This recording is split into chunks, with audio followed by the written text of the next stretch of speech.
रास्ते पर आते ही उस नौजवान लड़के के मन में तरह तरह के विचार उठने लगे। वह सोचने लगा, अरे यह तो सुनसान रास्ता है, अगर मैं ये सिक्के लेकर यहाँ से भाग जाऊँ तो ये फकीर भला कब तक मेरे पीछे भागेंगे। मुझे नहीं लगता कि ये मुझे कैसे भी पकड़ पाएंगे, और यहाँ कोई है भी नहीं जो इनकी मदद कर पाए। और वैसे भी ये बहुत सारे सिक्के हैं, मैं इनसे एक अच्छी दुकान खरीद सकता हूँ और खुद का व्यापार भी शुरू कर सकता हूँ। और वैसे भी ये बूढ़ा फकीर अब इस धन का क्या करेगा, इससे अच्छा तो मैं ही इसे ले लेता हूँ। वो लड़का ये सब सोच ही रहा था कि तभी उसे खुद पर आश्चर्य हुआ। अरे मैं यह सब क्या सोच रहा हूँ, ये फकीर बाबा ना जाने कहाँ से आ रहे होंगे और ना जाने कितनी मेहनत करके इन्होंने ये सिक्के इकट्ठा किए होंगे।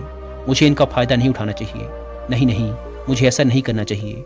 उसने कुछ देर के लिए तो अपने मन के विचारों पर काबू पा लिया, किंतु कुछ देर बाद देखते ही देखते उसके मन के लालच भरे विचार उस पर हावी होने लगे। वह लड़का 2 पोटलियां लेकर उन फकीर के पीछे पीछे चल रहा था। कुछ दूर और चलने पर रास्ते में एक पहाड़ी आई।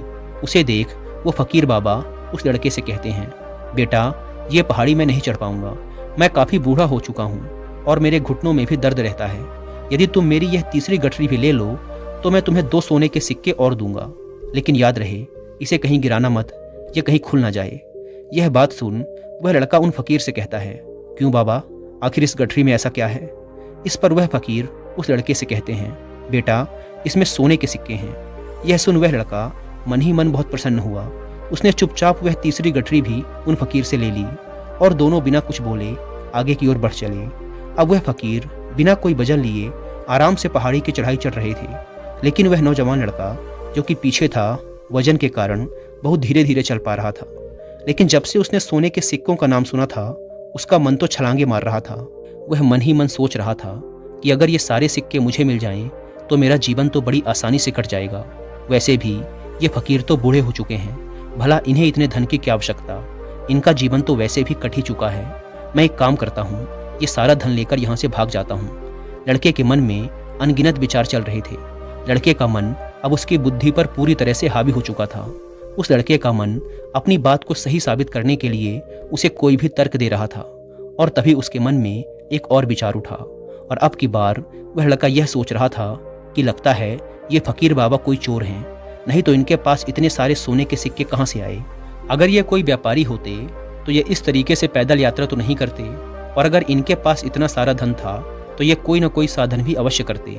लगता है ये कोई चोर है, और चोर का धन चोरी करने में भला कौन सी बुराई। यह सोचता हुआ वह लड़का अब काफी तेजी से ऊपर की ओर चढ़ रहा था, और देखते ही देखते वह फकीर से आगे भी निकल गया।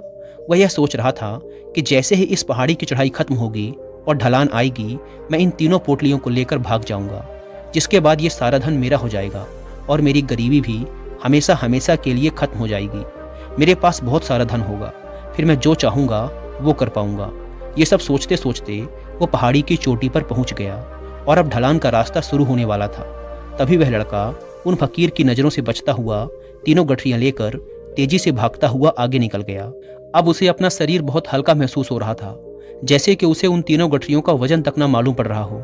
काफी देर तक दौड़ते भागते, लोगों की नज़रों से बचते बचाते वह सुनसान रास्तों से होता हुआ किसी तरह अपने घर पहुंचा। उसकी खुशी का कोई ठिकाना नहीं था। उसने सोचा, क्यों ना मैं जल्दी जल्दी इन सभी पोटलियों से सारे सिक्के निकाल कर उन्हें कहीं छुपा दूं।